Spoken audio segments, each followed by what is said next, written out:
The judge's eyes met mine over the rim of his glasses. "Do you have anything towed before sentencing?" I didn't answer. I simply reached into my folder, slidden thin paper across the desk. His pupils shrank. Then quietly but firmly, he said, "No one."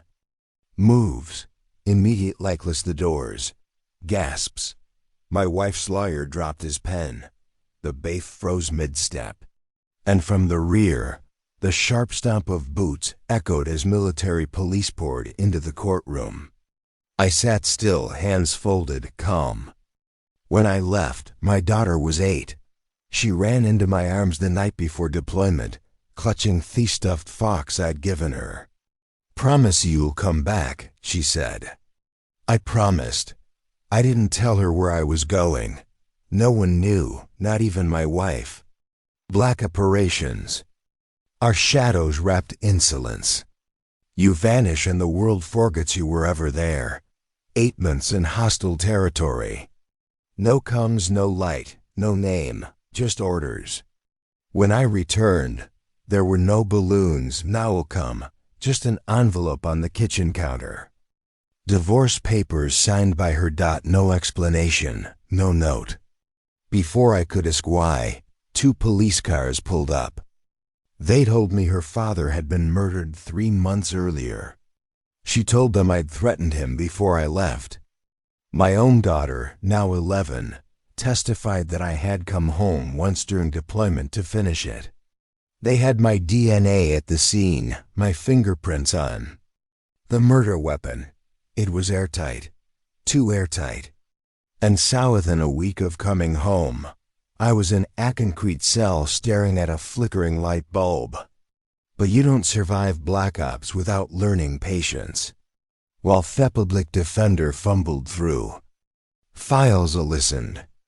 Listened to how the prosecution's timeline was perfect, too perfect.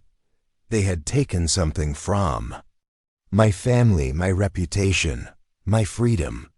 But what they didn't know was that the man they framed wasn't the man they'd left in that cell. Mine was to sharpen. 2 hours of sleep a night, physical conditioning in the dark, studying legal code until my eyes burned, teaching myself systems, banking, surveillance, corporator codes. And between the lines of every court document I managed to get smuggled in, I spotted the same thread. A signature, an offshore transfer, a shell company registered in my wife's maiden. By year 2, I knew the truth. She hadn't just framed me. She'd taken her father's company in the fallout.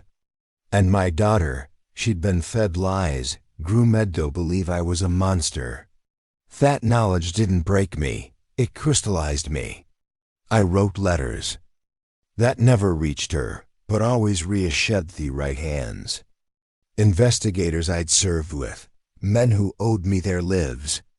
I traded information for favors, evidence for access. By the time my appeal came, I had everything. Bank statements, emails, a confession from man she hired to plant my prints, and unclassified document, stamped with the highest clearance level. Proof I was on foreign soil when the murder happened. Proof only the Department of Defense could release. But I didn't send it to the court right away. No, that would be mercy. The courtroom smelled faintly of vapor and cold air.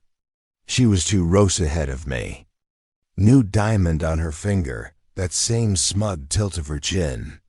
My daughter beside her, eyes down. When the judge asked if I had anything to say, I slid the paper forward.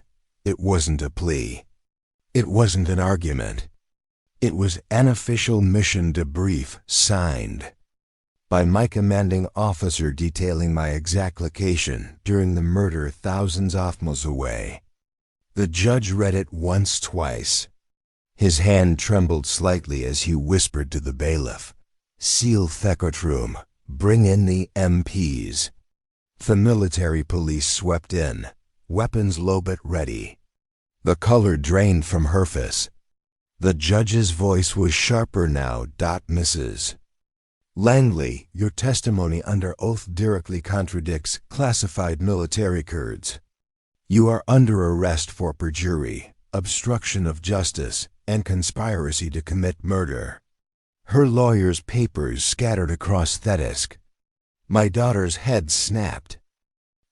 Confusion, fear. I stood, chains clinking, but no one told me to sit back down. As they cuffed her, she tried to reach for my daughter. Baby, listen, Tom. But my daughter pulled away, staring at me as if seeing me for the first time. I walked past them slowly, the M sparting for me. The judge himself unlocked my cuffs. You're free to go, Mr. Langley. I paused at the door, turned just enough for her to hear, yelled at her to hate me. Now she learned the truth. Her mouth opened, but the words never came. I didn't look back. I didn't need to. The game was over. They took my years. I took everything else, and I never break a promise. Please like, subscribe, and share the story.